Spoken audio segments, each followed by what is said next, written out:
Isa ka maayong adlaw day mga kakilay no. So natakaron din atong location sa Barangay San Jose, Pagadian City, dinhi sa may Soju House dapit or dinhi sa may Brigada News FM gyud nga station. Gani gilamoy na ang ubang parte ani sa Brigada News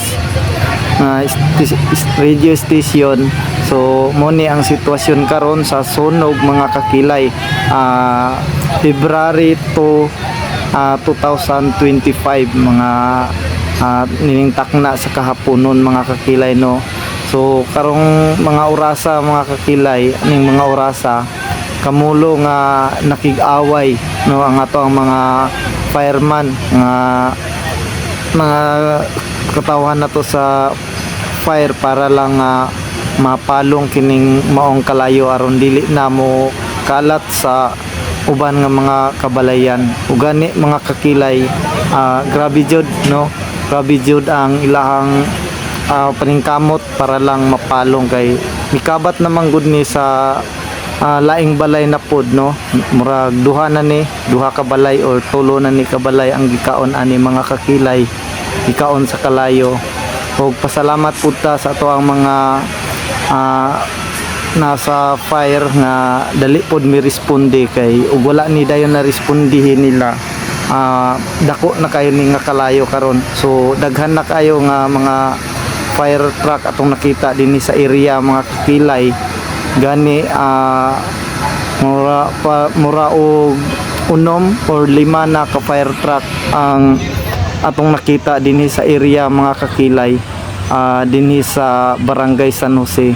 Diri ni sa paingog rotunda, pasubida sa rotunda no. Dapit sa gi-construct nga City Engineers Office dinhi sa Barangay San Jose mga kakilay. Gani inyong makita, nagkalain-lain no, gikan sa nagkalain-lain nga mga fire substation ang miresponde kan karon dinhi, lumikan kay aron matinguhan nila nga makuha mapalong dayon ang kalayo mga kakilay.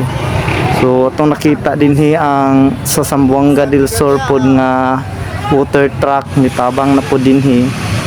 Sa province, sa city itabang na pod gawas sa mga fire truck gikan sa mga fire stations dinhi sa Zamboanga del Sur, Pagadian City mga kakilay.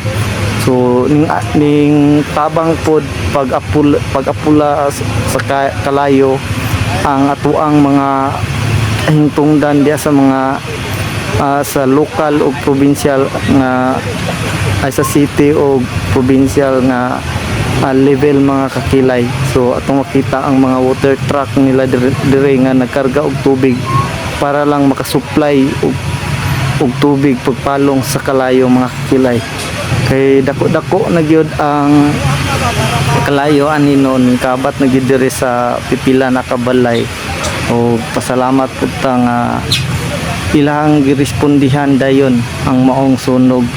O sa pagkakaron almost ma-fire out na ni ang kalayo tungod sa ilang pagpaningkamot nga mapalong dayon og wala nay maamong pa nga daghang mga kabalayan.